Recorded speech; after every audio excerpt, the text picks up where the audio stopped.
ሄርሜላ እና አቤል በድጋሚ መጡ። ሲመጡ ምንድነው እንዴት ነው የሚል አብረን የምናይ ይሆናል። ለዚህ ቤት አዲስ ከሆነ ሰብስክራይብ ማድረግ አትርሱ። በመጀመሪያ ነባር ቤተሰብ ከሆናችሁ ላይክ፣ ሼር እያደረጋችሁ አባራታቱኝ። ሄርሜላና እንዲሁም ደግሞ አቤል የመጡበት ምክንያት ምንድነው? ከመጡ በኋላ ደግሞ ምንድነው ያሉት ነገር የሚለው ነው አብረን የምናየው። ብዙዎቻችን አቤል ላይ በእርግጥ ሰሞኑን የተለያየ ነገር እያየነበት ስለሆነ እንዴት አቤል ለምን በዚህ ልክ ተቀየራ? እሱ ራሱ አምጥቶት የለም እንዴ? መጀመሪያውን ጅምርቱንስ ያስተዋወቃት እሱ አይደል እንዴ? ደግሞ ዛሬ ደግሞ እንዴት ነው ከመሬት ተነስቶ ወደ ሩታ ይሄዳለው እያላ ብለን ብዙ ነገር አውርተን ነበር። በዛም በኋላ ደግሞ አቤል ያደረገውን የተጠቀመውን ሲስተም አይታችኋል ብዬ አስባለሁኝ። ይሄም ያደረገው የነበረው ለሄርሜላ ሲል ነበር። እንዲሁም ደግሞ የሄርሜላ እውነታ መውጣት አለበት እያላ ነበር። ሄርሜላ እንደራሷ እንደሚታዩት ንጹህ ናት። ምንም አይነት ኢንከንና ምንም አይነት አስመሳይነት ምንም አይነት ደግሞ የራስ ወዳድነት የሌለባት እንደሚታዩት የዋ እንደሚታዩት ደግሞ ንጹህ ሴት ናት። ስለዚህ በምንም ተአምር ሆኖ በምንም አይነት ሆኖ በምን እኔ ከሷ ምንም አይነት ያገኘሁት ነገር ስለሌላ አብርሽን ደግሞ ከሷ እንዲሆን ስለሚፈልግ መሄድ ያለብኝ ጥግ ሄጄ የሷ ንጹህነት ማረጋገጥ አለብኝ ብዬ ነው ወደ ሩታና ወደ አብርሽ ተመለስኩት የነበረው። ነገር ግን ደግሞ አሁንም ተመልሻለሁኝ የፈለኩትን ፋይል ይዤ ተመልሻለሁኝ ብሎ ነበር። የእያንዳንዱን ለማንኛውም ሰምታችሁታል ብዬ አስባለሁኝ።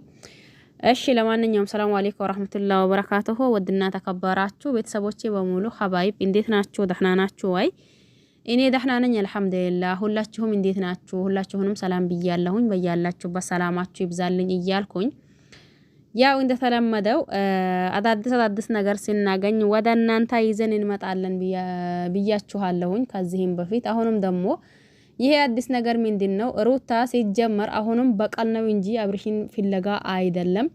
ከዛን በፊት ሁላችሁም እንዳያችሁት ሁላችንም እንዳየነው እናንተምና እንዲሁም ደግሞ እኛም ጭምር እያየነው የነበረው አብርሽን አልፈልግም ብላ ይቅርታ ጠይቃ እንዲሁም ደግሞ ይቅርታ ከተቀበላት በኋላ አሁንም መልሳ ሊበቀለው ነበር ያለችው አብርሽ። አሁንም ደግሞ ዛሬ በዚህ ልክ የምትሆነው እኔ ማሸነፍ እንጂ ማለት ማሸነፍ እንጂ ማሸነፍ አልወድም እያለችም ከአንድ ሁለቴ ሲታወራ ሰምታችሁታል። አሁንም ደግሞ ሩታ ያዘችው እልክ እንጂ አብርሽን ፍለጋ አይደለም። አሁን ሄርሜላ ከህይወታችሁ ወጣሁኝ በቃ እናንተ እንደፈለጋችሁ ሆኖ ቢላ ብትሄድ ከዛም በኋላ አብርሽን እሷ እንዴት እንደምታደርገው ከዚህም በፊት ያያችሁት ነገር ነው። አሁንም ደግሞ የሚታዩት ነገር ነው። ስለዚህ ሄርሜላን ደግሞ ወደ ዴቪና እንዲሁም ደግሞ ወደ ቡዜጋ የሂጂ ያልኳት እኔ ነኝ። ይሄንንም ደግሞ ያልኳት ምክንያት የራሴ ምክንያት አለኝ። ይሄ ምክንያት ምንድነው? ሄርሜላ ምንም አይነት ነገር እንደሌላ እነሱ ራሳቸው ምስክር ስለሆኑ እንዴትስ ደግሞ በዚህ ልክ ሄርሜላ ተጠርጣሪ ስትሆን የተለያየ ደግሞ ማረጃዎች ስታቀብለውና እንዲሁም ደግሞ እሱ ሲቀበል በምን አይነት ሁኔታ ሆኖ ነው? እንዴትስ ሆኖ ነው እሷን ለጠረጥራት የቻለው? ሲቀጥል ደግሞ እናንተስ ደግሞ ቢሆን ምንም ያላችሁት ነገር የለም። ምንም ያስረዳችሁት ነገር እንኳን የለም። ከናንተ እንደለፋችና ከናንተ እንደደከመች እያያችሁ ዝምታችሁን መርጣችሁ ነው ዝም ያላችሁት የነበረው እያላ ወደ ኢራሱ ወደ ዴቭ ሊኳት ነበር። ከዴቭም የተገናኙበትን አይታችሁታል ብዬ አስባለሁኝ። እኔ እስከዛሬ ድረስ ዛሬ ነገ የሆነ ነገር ይፈጠራል ብዬ ነው የጠበቅኩት እንጂ ስሜ በምንም ተአምር ሆኖ ስሜ እንዲጠፋ አልፈልግም። ምክንያቱም እዚህ ጋር ከናንተ እኩል ከወንድሙ ከእህቱ እኩል ሲጨነቅና ሳስብ ሲቸገር የኖርኩት እኔ እንጂ ማንም አይደለም። ስለዚህ እናንተም ደግሞ ማድረግ ያለባችሁን ነገር ብታደርጉና እውነታው እንዲወጣ ብታደርጉ ተገቢ ነበር። ለዚህ ነገር ደግሞ ማንም አይደለም ተጠርጣሪው። ግልጽና ግልጽ ቪዲዮ ብቻ በቂ ነው። ግልጽና ግልጽ የሆነው አብርሽን ማለት ኤፍሬምና እንዲሁም ደግሞ ሩታ ናቸው።